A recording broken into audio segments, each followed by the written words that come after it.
Hello, lovely folks. How are you doing today?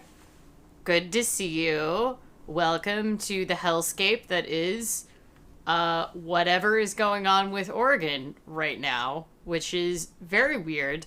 My eyes are watering because I'm not wearing goggles inside of my house. So that's how things are going right now, generally in Oregon. You can also see this beautiful yellow glow. That is the color of the sky right now. So, welcome to whatever the heck I'm living in today. Yep, that's what's going on. I hope you're all doing well. If you write your city, then we will put the map up on the screen and it will pop up and we can see where folks are at, your city or your state or your country. Then we'll be able to see where you're at. Just write it in the chat. And I will tell you about our donut after that. We have 2 donuts today for reasons. Oh, latitudes in Switzerland. I know that that's not true, but...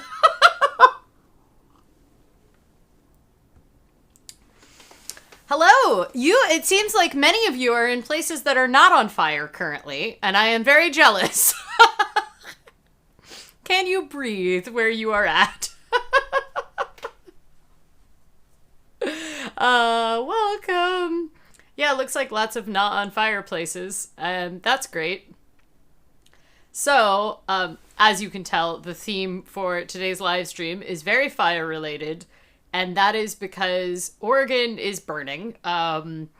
Over 1 million acres have burned in Oregon in the past 5 days, and we're used to fires. Fires are an important part of the life cycle of a forest. We actually intentionally set them on fire for reasons. However, these are not the good kind of fires. It's bad. I think 4% of the state has actually evacuated, and then another 10% are under get ready, be ready to evacuate orders of the entire state's population. So, 1,500 miles have burned in Oregon, and the air quality in Portland is the worst of any city in the world right now. It's really great. I ended up doing many things this week I did not think I was going to do, including finding houses for people that had to evacuate to come into the more kind of safe places. And I also had to figure out transport for a llama and 2 turkeys. So at least it's making me feel helpful, because really the only thing that you can do is just kind of spiral right now. At work, we had quite a lot of work to do because we have a lot of agencies in places that are currently on fire that might be shutting down, and I work on bus schedules as my job. Anyway, we had a lot of work to do, but nobody could focus because, it was a constant, do we need to leave? Do we not need to leave? Checking the maps, seeing if you've been updated from a level 1 to a level 2, and then you need to leave. So, it was not a Tibetan llama. It is a guard llama, actually. It guards sheep. So, but the sheep had to be moved somewhere else. The cat has joined us, and she is trying to make her game as complicated as possible. So, Latitude says, what? Yes, guard llamas are a thing. So llamas are actually very good defense animals because they bond with other kinds of livestock. So a lot of people will have them for goats or sheep in particular. So, yeah. Anyway, check out guard llamas. But no, this one was a alpaca llama, I believe. I didn't actually get to meet it, which is the saddest part of this, because there's still a pandemic going on despite all the fires. So I'm still high risk, still can't go anywhere, still have a job to do. Yes, and the kitten is apparently male now. So it's been a whole week. I kept my donuts themed to today's topic. And remember how I mentioned there was a s'mores donut, but that I wasn't sure I would get it because it's chocolate and I don't really like chocolate? Well, the donut shop closed due to the air quality early, so it was buy one, get one free. And so I got 2 themed donuts for you all. I got a s'mores donut that has little tiny marshmallows on the top. And this one is a burnt fig buttermilk bar. And this is the one I'm actually really excited about. But I thought burnt fig, buttermilk, very appropriate for fire season. So I probably won't eat very much of this because it's very chocolatey looking. But I'm very excited about the marshmallows. I love me some marshmallows. So I also have a transportation themed glass today. I'm having some kombucha today. I would send you the s'mores if I could. Probably the donut shop would want you to know that these are now day-old donuts, and they don't even sell day-olds because they don't want people to not eat the donuts immediately. So my opinions for these donuts may be formed. They might not be up to the standard they would want me to eat them at. So, how are people's weeks? I saw that X is in LA, where there is no air. I'm sorry. I think our AQI in Portland is almost double the LA AQI. So, you both have my sympathy, and I really hope it doesn't get as bad as it is up here, because I remember on, like, Tuesday, it was, like, 200 AQI, and I was like, oh my gosh, this is so high, and now it's 417 last I looked, and more AQI is too much. So if you're low AQI, that means that you have good air, and below 50 is considered good. Between 50 and 100 is, like, not great if you're sensitive, so if you have, like, asthma, it's not great. Over 100 is unhealthy for everyone, up to 150, and then 150 to 350 is considered very unhealthy, and then above 350 is considered hazardous. Very unhealthy, you're still like regular people, regardless of whether or not they're high risk or not, they're like, you're not supposed to go outside at all. Yeah, okay. So I got it mostly right. It also, I've noticed that, like, the index kind of varies where the line is drawn, because some of them draw hazardous at 350 and some are at 300. So, yeah.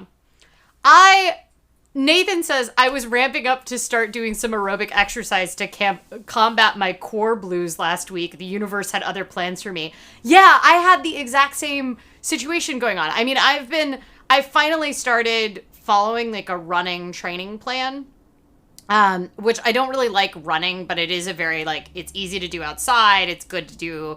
It's just easy cardio in quarantine. And I was supposed to run 7 miles today as part of the training plan. And the past, like, 3 days, I haven't been able to work out. And yesterday I was like, oh, I'll work out in the house. However, we got an indoor air quality monitor, and several times yesterday, the indoor air quality in our apartment went over 200. I ended up sleeping with a mask on. I had a ton of trouble getting to sleep. We're all kind of lethargic. The cat keeps sneezing. So it's not great. And this is the best. We've done everything we can to improve the air quality in the house. So Kenna says, I'm in Corvallis, Oregon. We're overflow for the people and livestock evacuated from the surrounding counties. Our AQI is around 300 today.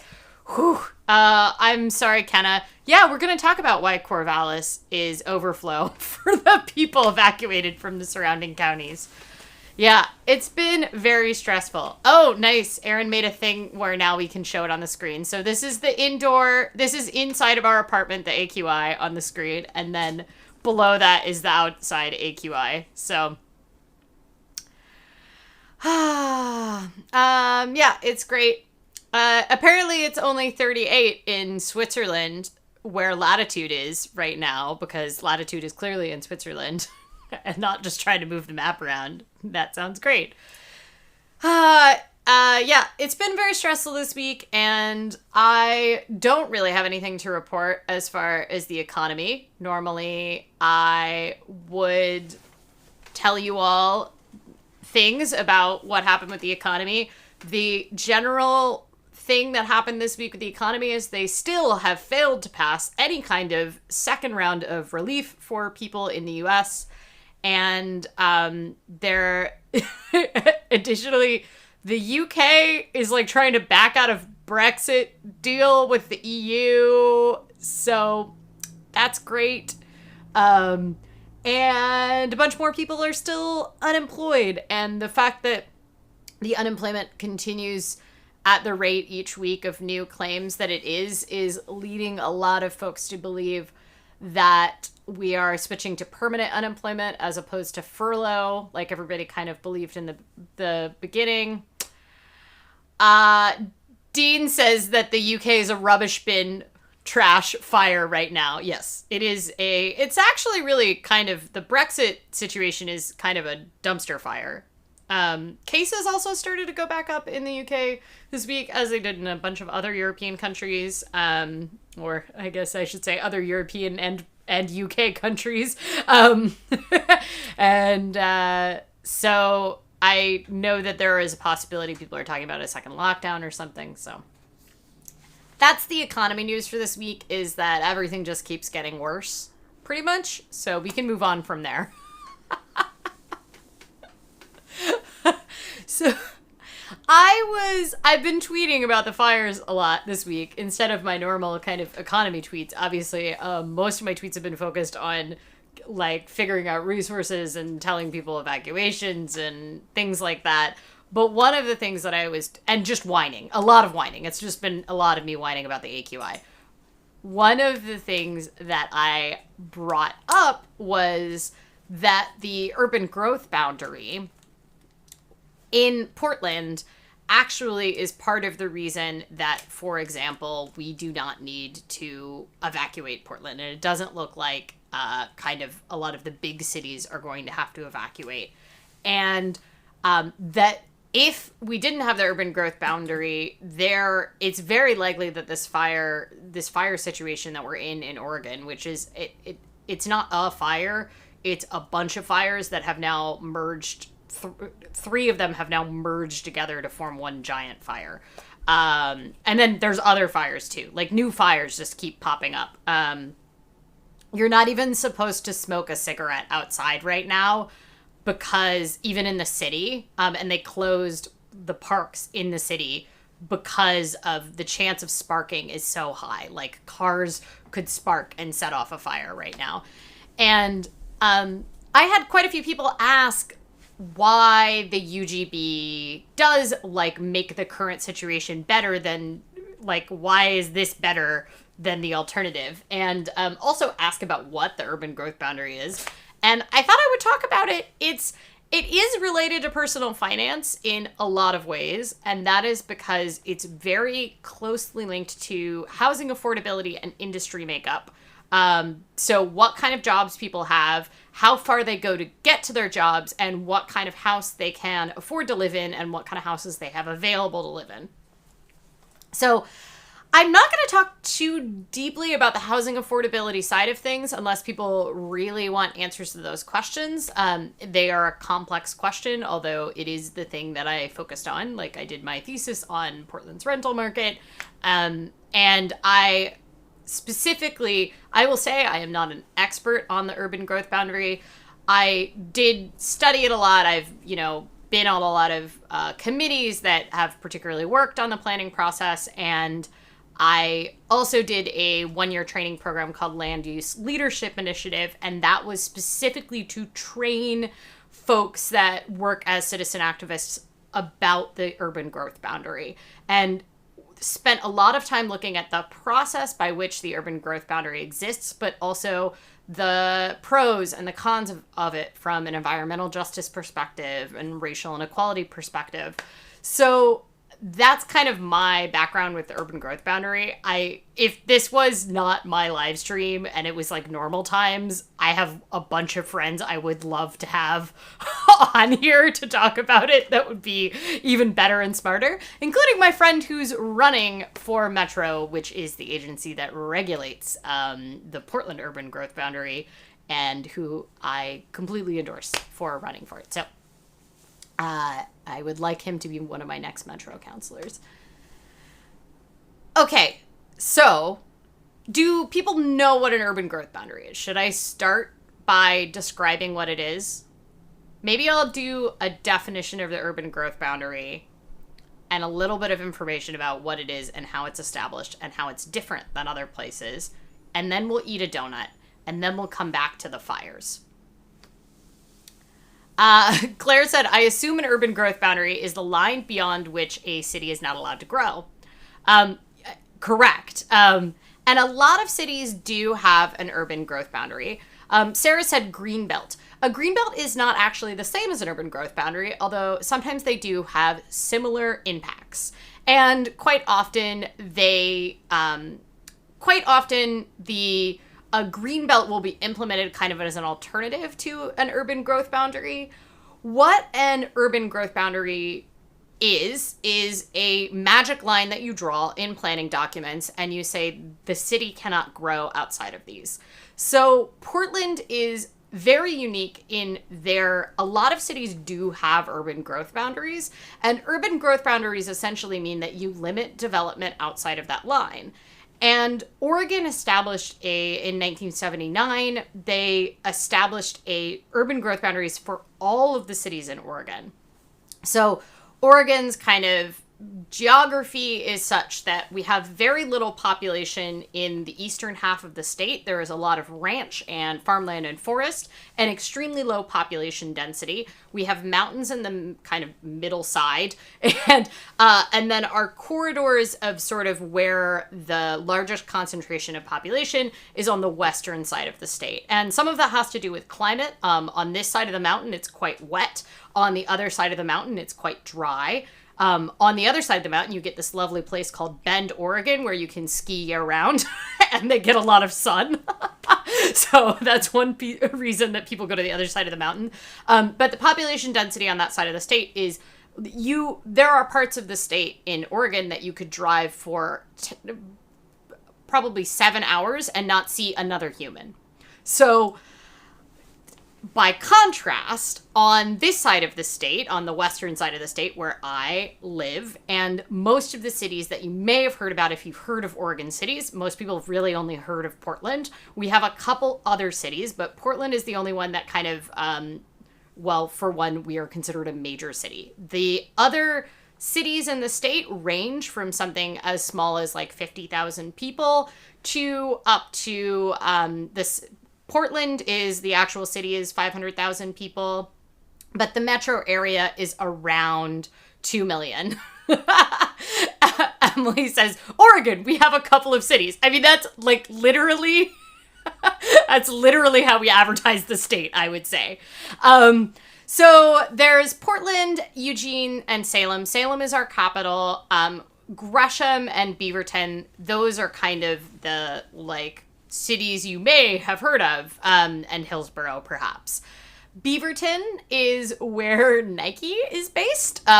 So that's the world headquarters for Nike. This will come back up. Hillsborough, Beaverton, and Gresham are all essentially bedroom communities to Portland. And every city in Oregon has an urban growth boundary drawn around it. And that is the magic line they put on the map, and they say outside of this, it has to be farmland and forest. Aaron, will you throw up a map of the urban growth boundaries? Can I pick my stuff on the screen rather than make you have to try to find it? Or is it too complicated? I have a long enough cord. Oh, no. Well, okay. So this is the Oregon urban growth boundary. I have helpfully marked where one of the fires is. We'll get back to the fires after a donut, though. So, the thing that so looking at this urban growth boundary map, this is just the Portland urban growth boundary. Every other city has essentially a committee that determines where the urban growth boundary is. And it's not a line that they drew once in the 1970s and they can never expand it. It's simply a way for them to, the city, to think about planning, to be intentional about planning. And the reason they do these urban growth boundaries is, the primary reason is to prevent sprawl. So to prevent exurban and suburban and urban sprawl, which is where you get patches of development, but then you'll have kind of farmland and forest around it. And the reasons that you don't want urban sprawl, in most cases, some places like it, but to prevent LA, basically, is a very good example. So Portland is in many ways quite compact. It's that urban growth boundary that you see actually includes 24 different cities. And that urban growth boundary, the reason it includes 24 different cities that otherwise would have their own urban growth boundary, is that we have something extremely special in Portland, in the Portland, Vancouver metropolitan statistical area, technically, because it includes these other cities. It is this government called Metro. And what Metro does is they are a regional, thank you so much. I can't see that screen now though. So what Metro does is they are an elected government. They are actually the only one in the country that is devoted to the urban growth boundary. So they are the only regional elected government in the country that all they really do, although they give themselves other weird powers like they're in charge of the zoo, but all they do is actually think about planning for the region and whether or not they are going to expand the urban growth boundary. And they are required to have, within the urban growth boundary, 20 years of developable land. Does that make sense? That means that they need to identify, at the current rate that people are building housing, that are building warehouses, that are building office spaces, developing things, they need to know that at that current rate, there is enough available developable land within that boundary. And outside that boundary, it's farmland and forest. And that doesn't mean that there aren't people living outside the UGB. There's a lot of people who will live outside of the urban growth boundary, but they live in much smaller areas. So if they don't live in a city that is mitigated by the urban growth boundary, then they live in a rural town that has a lot more limits to what it can do, as far as it kind of needs to fit the rural land use. And that is why most people that live outside the UGB predominantly will work in things related to industries that are, farmland, forests, things that need to, like logging, things like that, that are related to the fact that they live outside of an urban area. It doesn't always work perfectly like that. So this is a wildland urban. Okay, so this is a great example.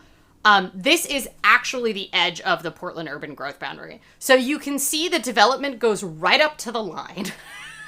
And then it's farmland and forest on the other side. You can see where the line is drawn. There is actually a guy who has a book where he walked or kayaked the entirety of the urban growth boundary. So it's just a cute little book where he walked the line all the way around. It took him quite a while to do, and then he kayaked the part that's on the water because some of it is on the water.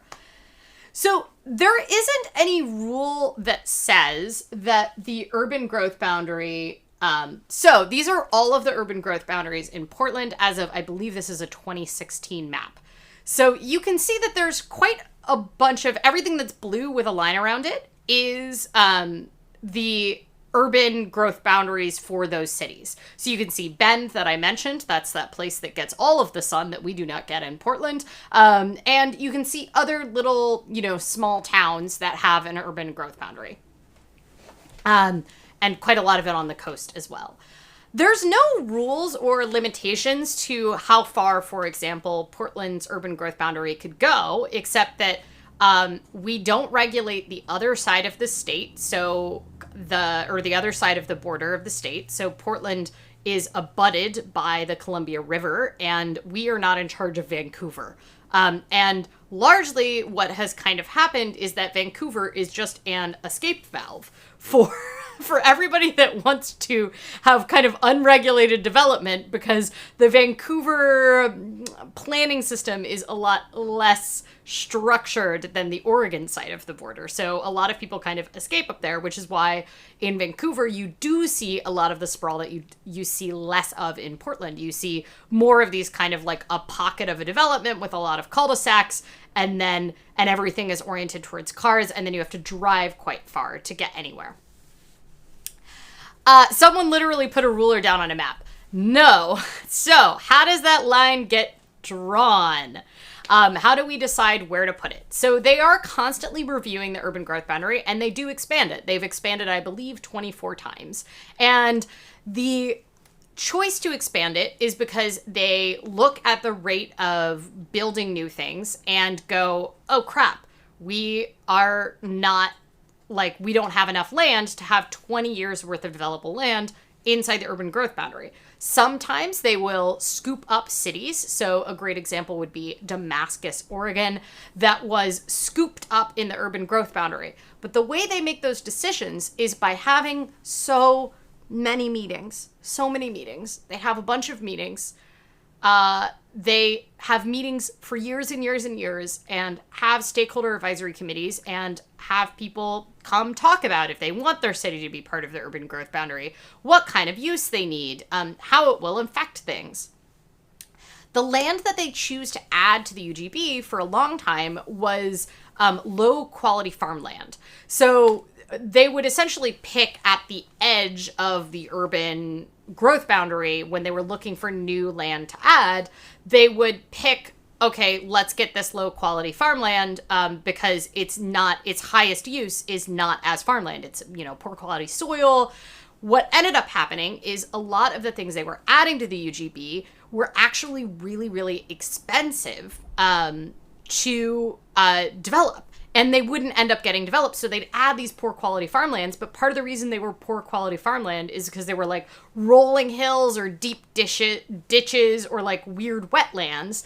And then Damascus, being a great example, actually doesn't have very good developable land. One of the reasons the urban growth boundary exists and it is prioritized is because every time you put in a new development, it actually costs a lot because you have to get city services to it. So you have to establish sewer, you have to establish garbage, you have to run power lines and roads and everything to get to it. And it's actually that initial system development that is the expensive part of building new suburbs. And overall, as people that pay for the expansion of these services, it is a lot cheaper for us to develop inside the city where we already have those sewers, we already have those garbage trucks, we already have roads going there, than it is to develop outside of the city. And one thing that was happening was they were adding things to the, urban growth boundary that were low quality farmland, but they were also low quality development land. No one wants to plan a new development and buy up that land in a ditch. So, whoo! Urban growth boundary, I could just go forever. Kind of want to have a donut now, but is this making sense so far? So we draw a magic line around our cities. In Portland, we're very special. In the Portland area, we're very special in that we have 24 cities inside the urban growth boundary and a group of people that are elected by us to debate over it and do all the work to have meetings. So the existence of the urban growth boundary is relatively unique to Oregon, as not in that we have it, because other cities will have a green belt, a green belt is where you say there needs to be farmland and forest around our city, but that doesn't necessarily mean that you have a statewide planning system similar to how we have a statewide planning system in Oregon. An example of a city that does have a urban growth boundary, and some of the reason it has an urban growth boundary is because it has a physical boundary. And that is Vancouver. And this is Vancouver, Canada, not Vancouver, Washington, which is right over the road. And is the kind of suburban sprawl city I mentioned for Portland.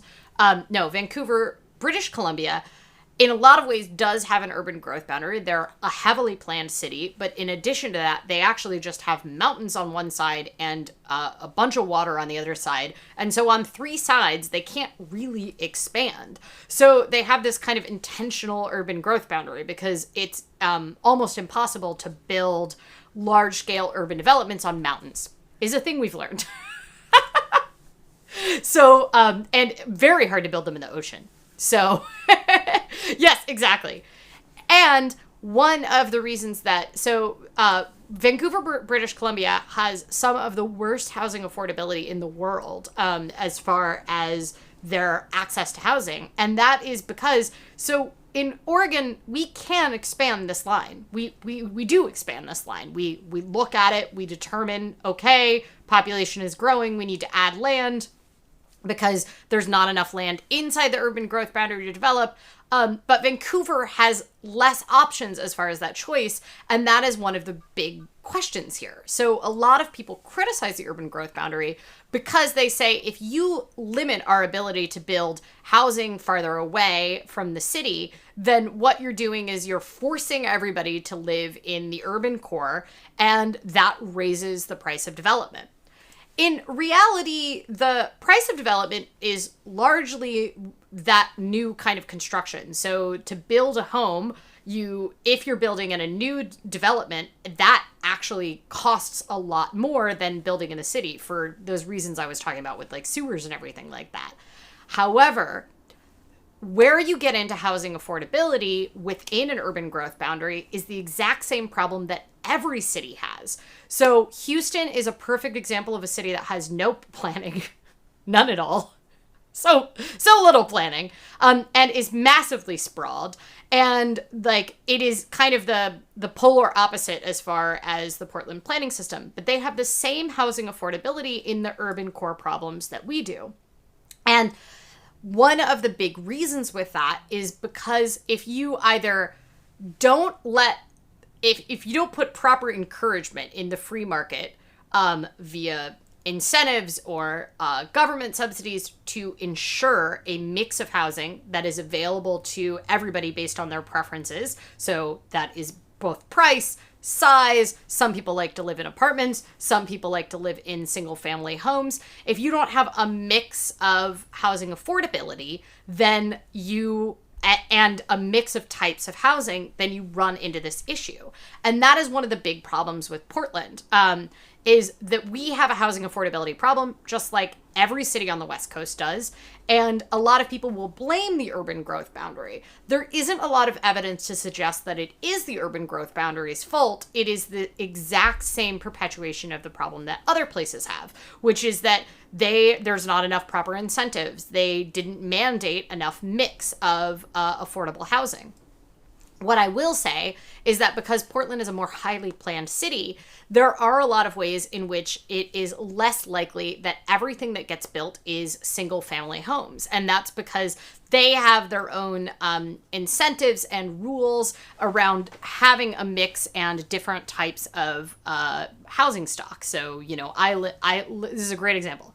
I live in an apartment with no parking, multifamily unit with businesses on the ground floor, and we have a mix of preserved affordable housing in this building and market rate housing. So I live in the exact same apartment as some of my neighbors, but some of my neighbors might be getting their rent at a certain subsidized rate. And the way that they did that was with tax incentives and credits in order to encourage the developer to set aside a certain portion of the apartments in this building to be affordable for low-income people.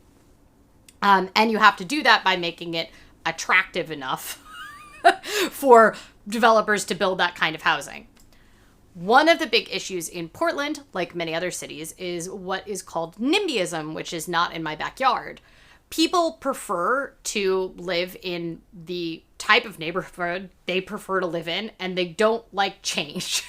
And one of the things that we see is a lot of people that have the largest voice at the table, that are able to show up to these endless meetings and advocate for what they do and don't want in their neighborhood and in their community, are people that tend to prefer single family homes, certain types of single family homes, and certain types of people. These are the same types of people that think that having renters or affordable housing will bring down housing costs. We can get into housing costs if you really want to. Like I said, I did my thesis on housing in Portland. So, yes. Okay, Emily says, how does that mesh with Beaverton existing? You seem to have burbs. So, remember what I said about Beaverton actually technically is its own city, and it has a urban growth boundary. Beaverton is a city in its own right. It is part of the Portland metro area, so it is included in this urban growth boundary. Like, metro is encompassed by the urban growth boundary.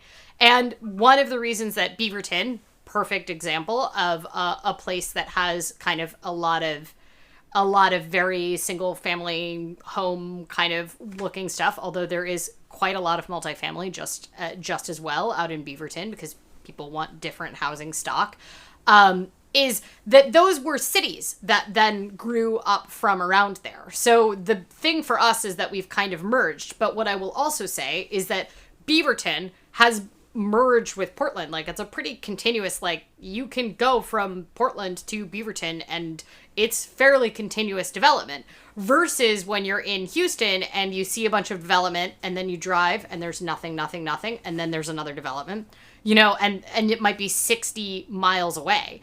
LA is another great example of this, where like, if Portland was, you know, like I said, there's technically no rules as far as where there's actually no rules as far as like how far the UGB could expand. But the Pacific Ocean would be the end of the urban growth boundary. And that's 60 miles away from the end of the UGB. The like far this west side, the Pacific Ocean is only 60 miles away. And 60 miles is the distance between two different LA communities. Like, still in Los Angeles County. So that's like a general kind of understanding of like how that differs. But yeah, there is a large argument that a lot of other cities that do have UGBs have effectively become bedroom communities for Portland. And a great example is Salem, which is not located in the Portland urban growth boundary. It's not in that metro collection of 24 cities, but it's located about 50 miles south of Portland. And there are quite a few people who live in Salem and work in Portland or vice versa and commute along that corridor. And what we are seeing is Salem kind of effectively has become a bedroom community for Portland, and that it's far less so than other cities see. You see this less than New York, for example, where a lot of people live upstate or in Jersey and then will commute into the city. You see a lot less of that overall, but there is an argument that as our industries develop, if we continue to have a lot of our development for jobs happen in Portland, we may see that happen more and more. There's plenty of people who live in Lincoln County or Benton County which is many counties away from the urban growth boundary, that live in communities like Corvallis, for example, which also has an urban growth boundary, that then commute into Portland. And, you know, looking at the average commute time, you can start to draw, for those cities, you can start to draw some conclusions about where people are going.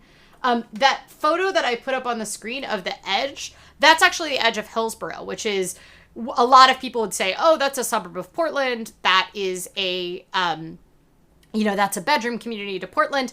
But Hillsborough is the end of our urban rail max line. It like, you can go from downtown Hillsborough to downtown Portland on the same light rail line in about an hour and 5 minutes, right? you can take it all the way to the Portland airport. And that is very different than we see in those really sprawled cities, right? Where you might only see something like a light rail development happen in that urban core, and then there's just no way to take transit to get to any of those bedroom communities. And this is actually Hillsborough, right? So this is a Hillsborough development. I've been there as part of the urban growth boundary class. We would go visit the edge of the urban growth boundary often. So, yeah. So Dean says, might increased home working change this if this continues? So increased working from home and telecommuting is something that was built into as like a general discussion, was started to be built into discussions around the future of city and the future of development and land charges. And the big question here is the accelerated acceptance of teleworking that has happened in the past year. How radically is that going to shift things? You know, even that's what we're seeing with people starting to buy houses out in the suburbs, because they're like, well, I need space during COVID and I'm working from home and it's not important my distance to the office anymore. So Emily says, I'm just imagining a class of urban planning students skulking around in the back of a rando subdivision. That is literally what it is. I think I have pictures. It's Oregon, so we're all, of course, wearing, like, you know, bright yellow rain jackets because it's, like, raining. And, yeah, I have several pictures that are just a group of... We weren't students. We were citizen activists, so we were, like, all different ages and ranges and backgrounds. So it's just kind of like a group of random people in rain jackets hanging out in the back of a subdivision. So Atlanta is the same as Houston. They end up building their own transit systems and then it's a weird patchwork. Yeah, so that is one of the really frustrating things we see as far as accessibility when you do have that kind of suburban sprawl, is that, like, the Bay Area is actually a great example. The Bay Area does not have a coordinated planning strategy at all. And because of that, they have so much sprawl. In addition, despite having massive housing affordability problems, but the Bay Area, despite being a very, like, thought to be a very urban area, each of them have their own little random transit systems with really crap connectivity between the systems. So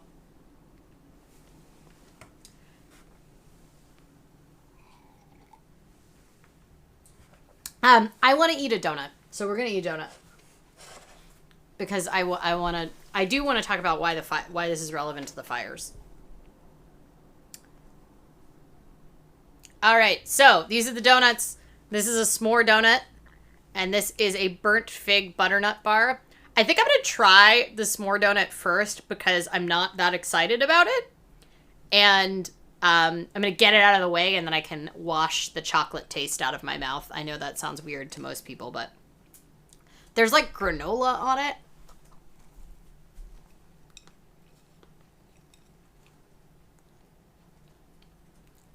Oh, it's so chocolatey.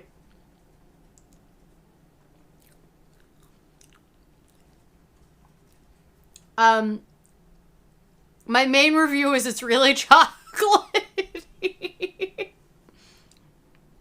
It's so chocolatey.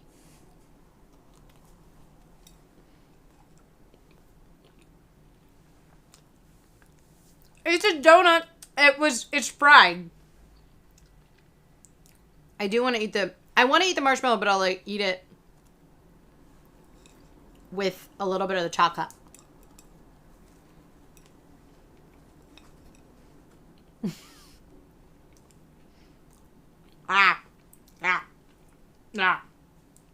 Why do people like chocolate? I'm gonna eat these marshmallows. Oh, they're delicious. My review is, if you like chocolate, you will love this donut. And I'm going to eat all the marshmallows and abandon the rest of this donut.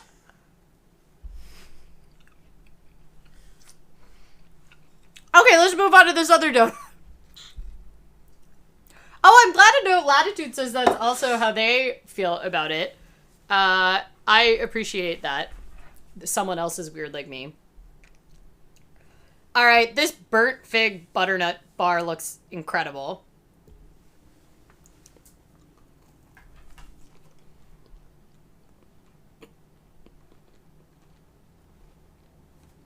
This is great. It's incredible. The like glaze on the top is just the right amount of chewy and like crispy. And it doesn't taste like chocolate.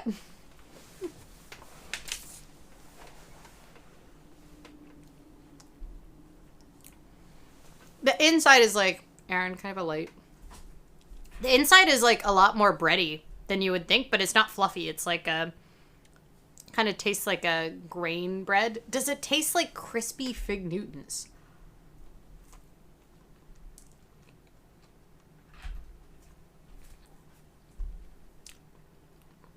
It tastes sweeter than Fig Newtons.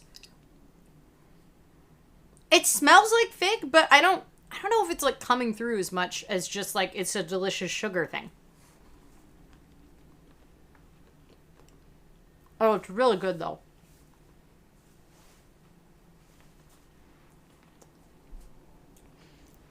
I think they actually don't call it a donut. They call it a bar. So that is true. It might not be a donut.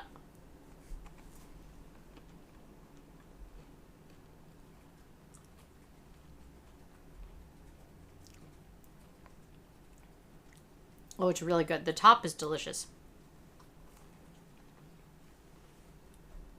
Bar to me sounds like hipster donut. Aren't all of these donuts hipster donuts?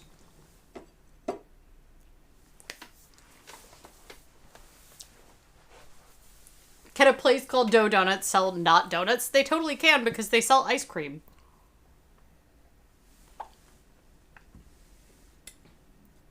I want to like that s'mores donut.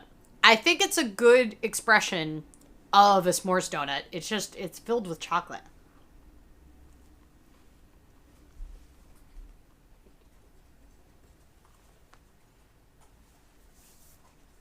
All right.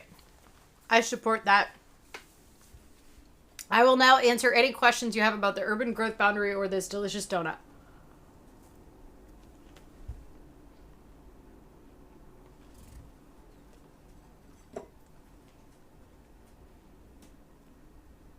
They put the graham crackers on the top. But like, isn't a graham cracker donut base just a graham cracker? Then isn't it just a s'more? Aren't these also vegan? The buttermilk part is questionable, even if they don't claim it's a donut. They are vegan, but vegan buttermilk is super easy to make. You just have to slightly curdle milk. Vegan milk. It's super easy. You can just put some apple cider vinegar or any kind of vinegar in it, and it makes it immediately. Buttermilk is super easy to make from any kind of milk, pretty much. Are maple bars a Pacific Northwest thing? While not technically a donut, they are sold in donut shops. Similar to Cheetos not being a chip, but sold in the chip aisle. I mean, I guess? This is an interesting existential question here. I don't know. No butter. I feel like buttermilk is not the thing to get hung up on of all of the donuts from the vegan donut shop. They made a like a taco donut with chorizo in it. Soy rizo.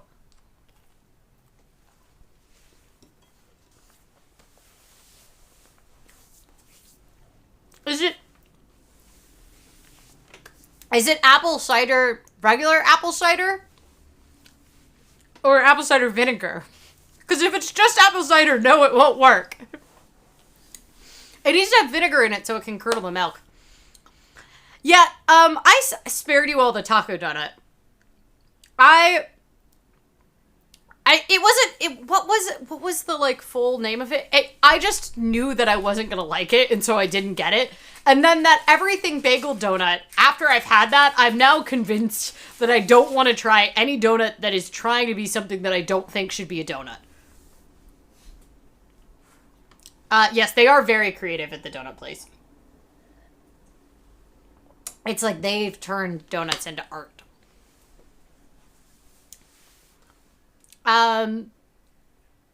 Do we want to talk about fires? We could just not talk about the fires if you want. We can just continue to talk about weird donut combinations. What is everybody's favorite thing that they did this week? What was the most exciting part of your week? Besides the sky turning orange, if you live in a part of the world where the sky turned orange.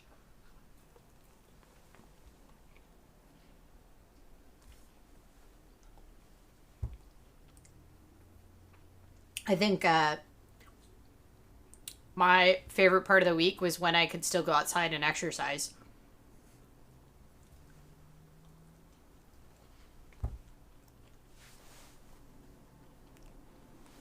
Well, Latitude says we're terrified of the fires and don't want to talk about them.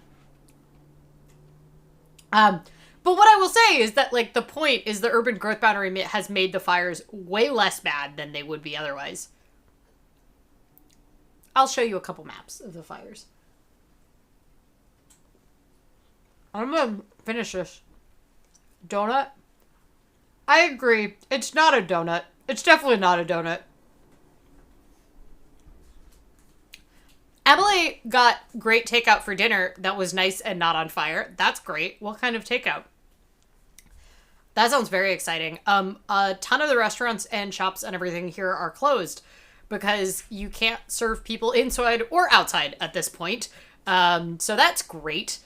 Although there was, there's like they've closed off streets and stuff for bars to have outdoor seating because COVID, because we still have a pandemic going on despite the fires as well.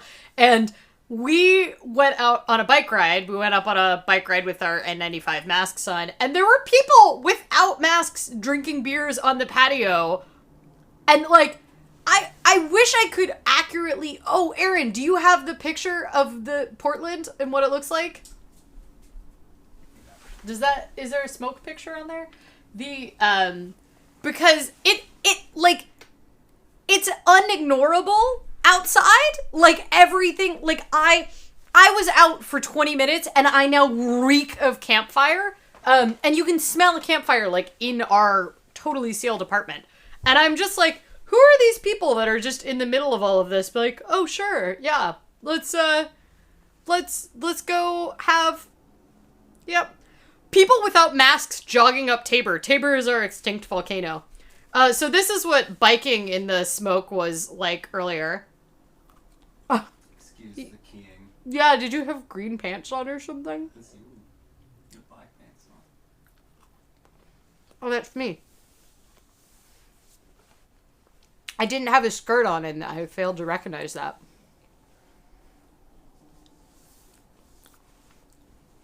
Amanda's most exciting thing was that they locked themselves out of their apartment for an hour and a half. That sounds not great.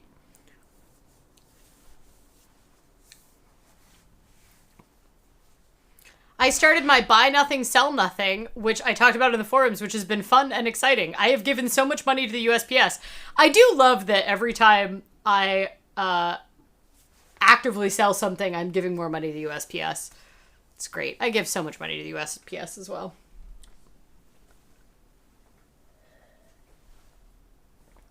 You went on a very long run until your partner rescued you? That sounds great. I want to go on a run outside. I think that my gratitude for things like if there's anything 2020 has given me, is it's given me gratitude for things that I took for granted before. So I seeing friends now, being able to go to the ice skating rink, being able to go sit at a coffee shop. So much gratitude for those sort of things. And the things that I still have. Not just the things I'm denied. But having safe housing. Like having a job. Having an emergency fund. Having a support system where, like, when I did need to help people, like, evacuate this week, it was easy for me to, like, connect and figure things out.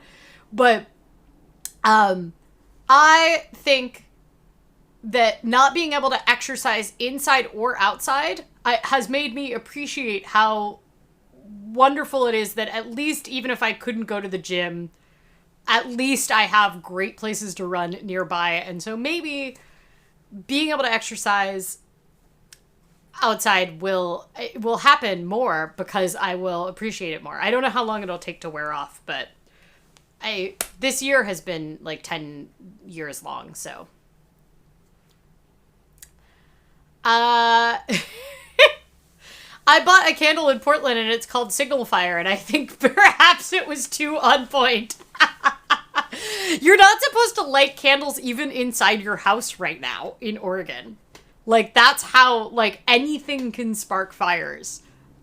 It's really quite the experience. Very briefly, should I explain why things are better? Ooh, Sarah had fresh imported dates, the local farmer's market. I miss farmer's markets and being outside. Nowhere is safe anymore. Oh, I have this one random picture that I was going to show off. So, the urban growth boundary has these large plans that they do to try to figure out where they're going to expand. And a couple years ago, we had a podcast opening that was transportation themed, and we had urban growth boundary twister. And you had to put your feet on farmland, forest, all sorts of different things, urban reserves, rural reserves, and but if there was a disagreement about whose foot goes where, then you had to form a stakeholder advisory committee. And there was like a bunch of series of rules. Anyway, it's very fun. So yes, that's urban growth boundary twister. I wanted to do it again for a fundraiser for my friend that's running for Metro, but obviously we cannot be having twister these days. So I think we're going to do transportation trivia over Zoom. Okay, so I want to show you I want to show you where the fires are at, and then I'll show you what the urban growth boundaries look like. So this is the concentration of fires right now. And you can see that the fires are largely concentrated like right outside of those big city names that you can see. So an overlay of this map right now, you can see Portland, and then we have the fires. So we don't have any fires. We have like, small fires that are happening in Portland, but they're able to put them out and suppress them relatively quickly. Because even though we live in an urban forest, we just have less vegetation to eat up. But you can see all of these fires right here. And then let's look at the comparison of the map of those urban growth boundaries. You can notice that those fires are right outside of the urban growth boundaries. And Oregon will have a fire season. All parts of the western U.S. will have a fire season. Forests need to burn. It is part of their natural life cycle. But there's different types of fires that they have and different types of fuel that they apply to it. And one of the big risks that we run into is that it's burning a fire, either doing controlled burns where they actually choose to set something on fire and let it burn and allow the wildfire to expand and then kind of put it out or do ditches around the edge, containment boundaries. Those are like important and regulated and are largely done by the Bureau of Land Management, but they might be done by farmers or tribes and parts of the area that do have those large amounts of farmland and forest.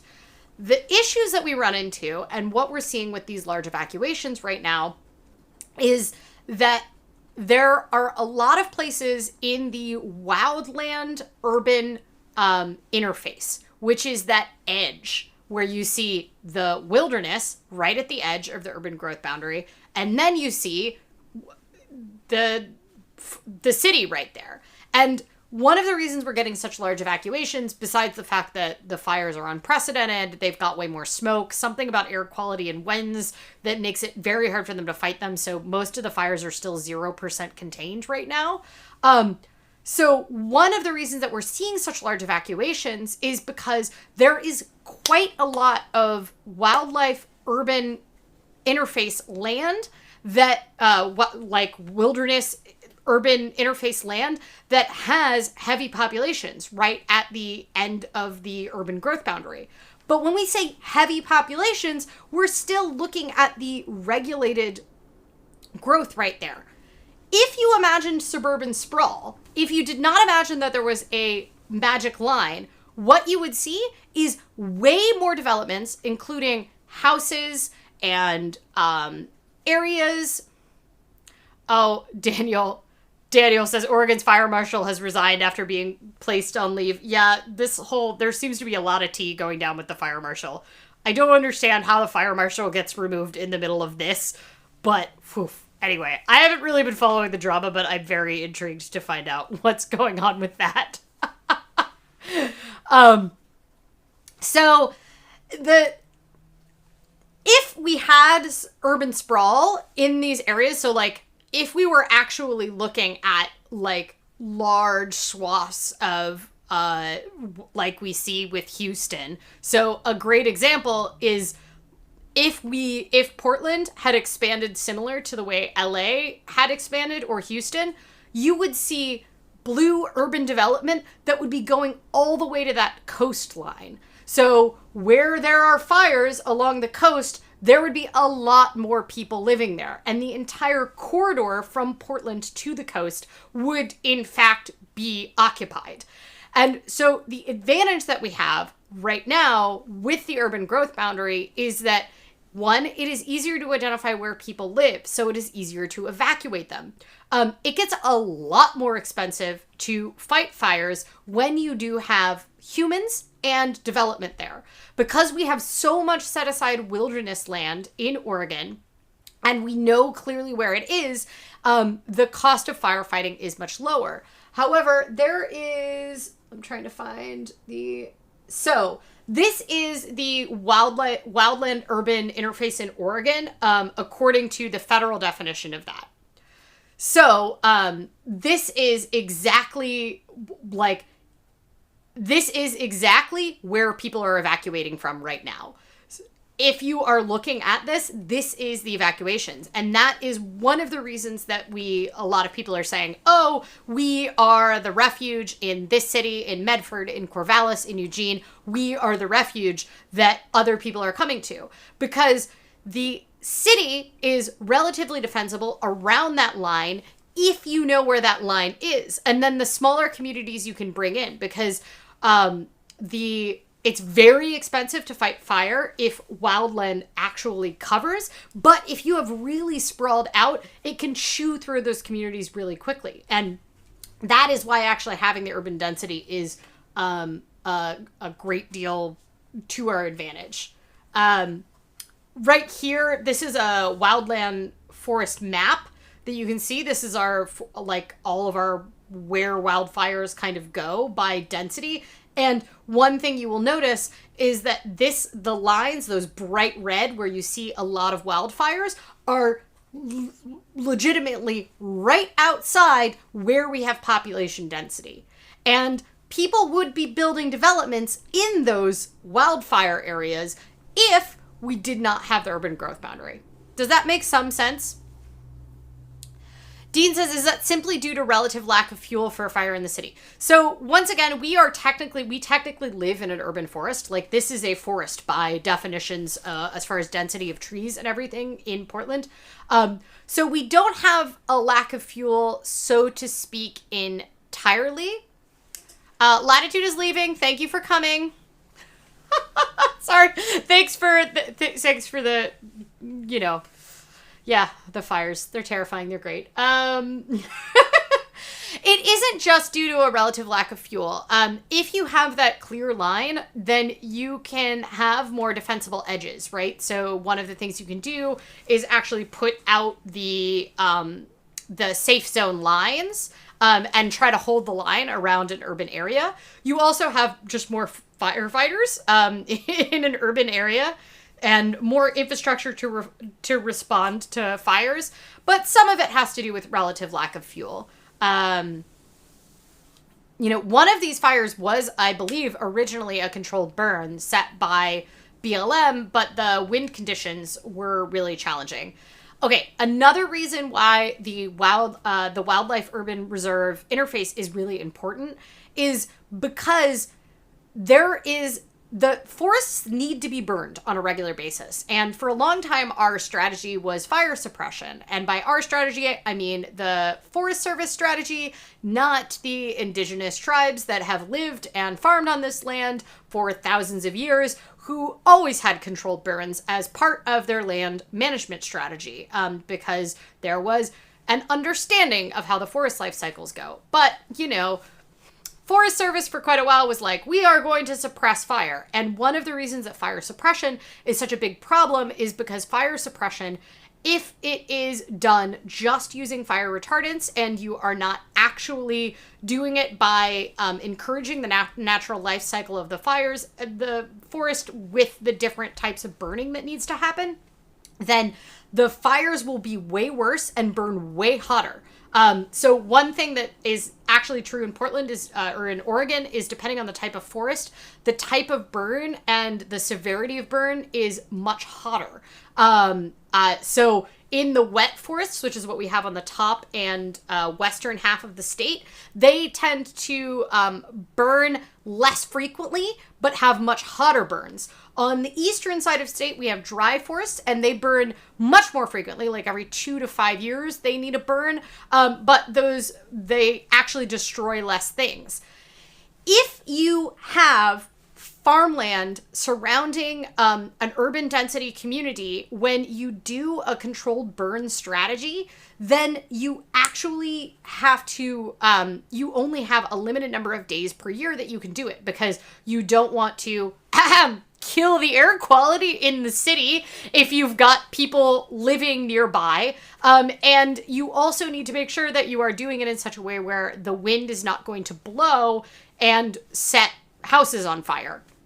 And that is one of the reasons why part of our overall strategy for planning in the state does involve wildfire management. And that is because we try to limit the type of structures to just the type of structures that are needed for farming or forest management, because it gets very expensive when we do have a fire where a lot of people are living, because a lot of houses get burned down. We have loss of life. We have to rebuild, sewer systems and development systems and parks and libraries and all of those things. But when a forest burns in, no one lives there, then the forest goes on just fine with its business. And in a lot of the state, they only have like 9 days a year that they can do burns because of kind of the natural wind order. The particular fires that we're dealing with right now, in addition to the fun of climate change, one of the reasons these fires are so bad is because of the particular wind that we are getting that is very unusual. We're getting these dry eastern winds, dry western winds that are happening right now, and they are making it almost impossible, and that's why we have so much smoke blanketing the state. There's only 4% of Oregon right now that has breathable air. Like, of land mass, not just population. So that's great. Everybody loves it. How are we feeling about our knowledge of... I want to talk about, like, development pressures and short-sighted planning decisions, but I don't feel like we have to. We could also talk about the bid rent function, but we can move on from that. So, yeah, that is one of the reasons why this is, in fact, so much better than it could be. And it's very bad. So I'm not trying to downplay how very bad and terrifying this is right now. And I will say that this is pointing to a lot of the flaws in our wildlife management plan around planning in the state. No one is saying that Oregon is the best at planning. We just plan a lot, but there are a lot of things that we argue about. And some of that has to do with forest management, because forestry was such a large part of the state, which is logging, is such a large part of the state's economy for so long, that you run into industry fighting against. It's in the industry's best interest to continue to have forests. However, when you're trying to preserve a certain type of forest, like second growth or old growth, not that we have a ton of old growth left in the state, but when you're trying to... How are we doing, Dora? Kitten is sneezing a bunch because the air quality is terrible. Is there anywhere in the U.S. that is viewed as really that good at planning? I would say Portland is still viewed as the best.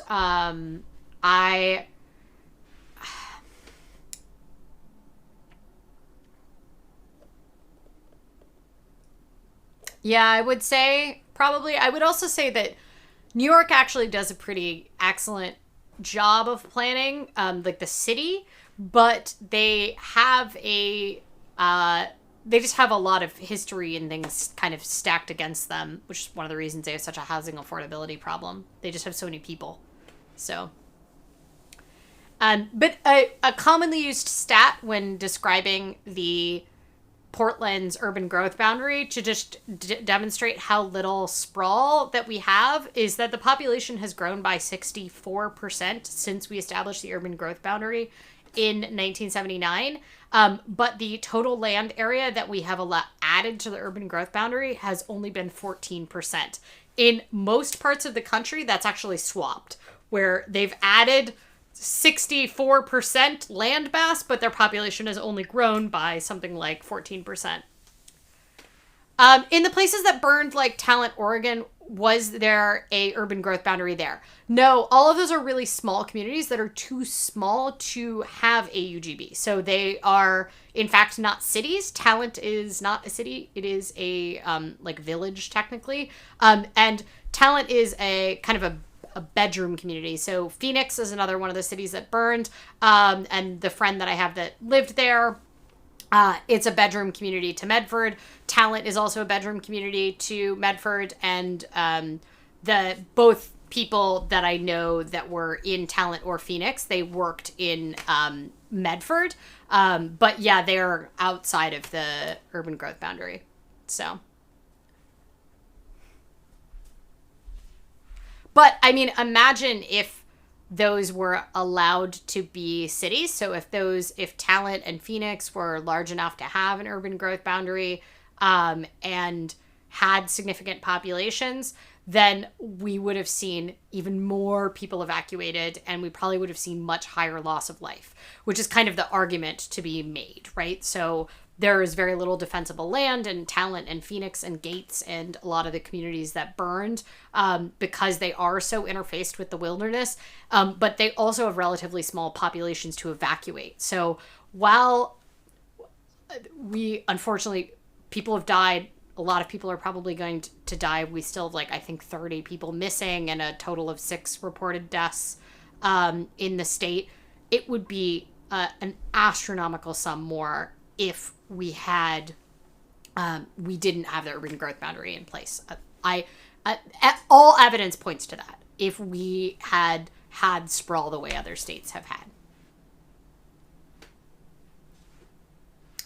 And the kitten's very tired. She had to sneeze her way to sleep.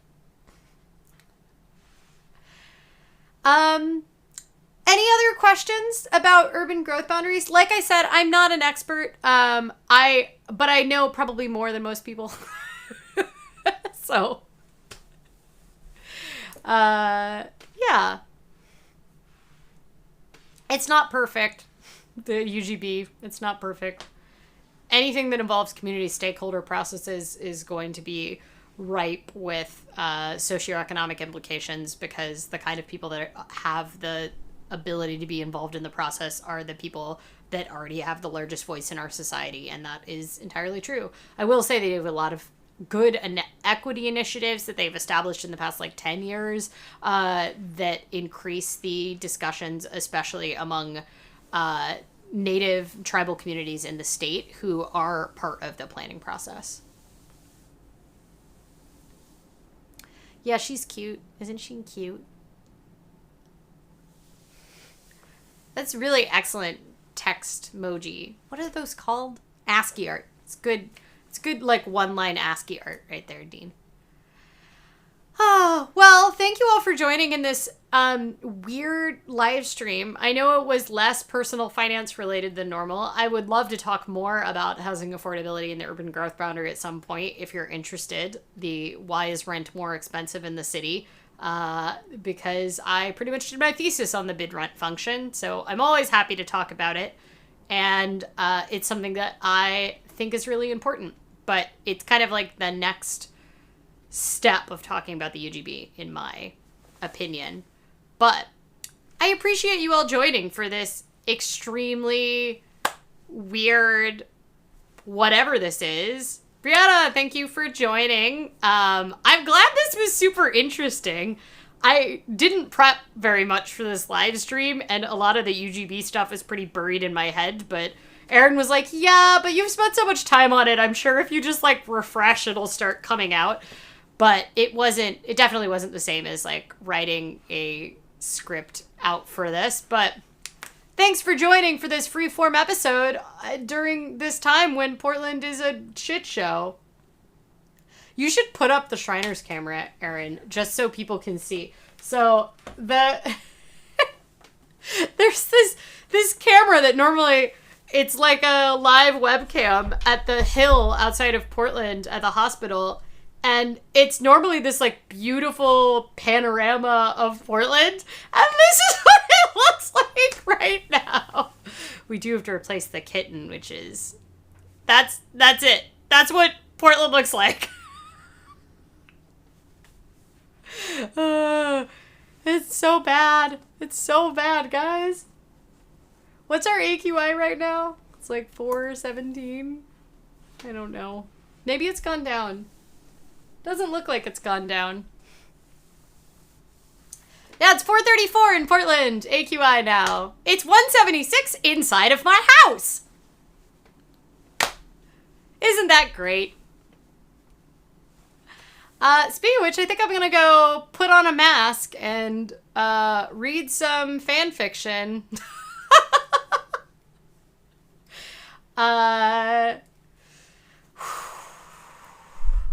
All right.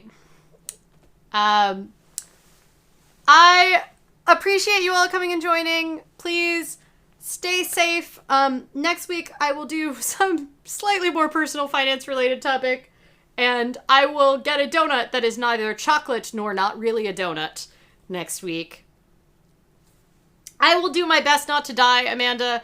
The sad part of being surrounded by wilderness is there is nowhere to escape to. Everything is on fire. I looked, and if I go to Vegas, we can breathe clean air. That is the nearest place that has air quality that is considered safe.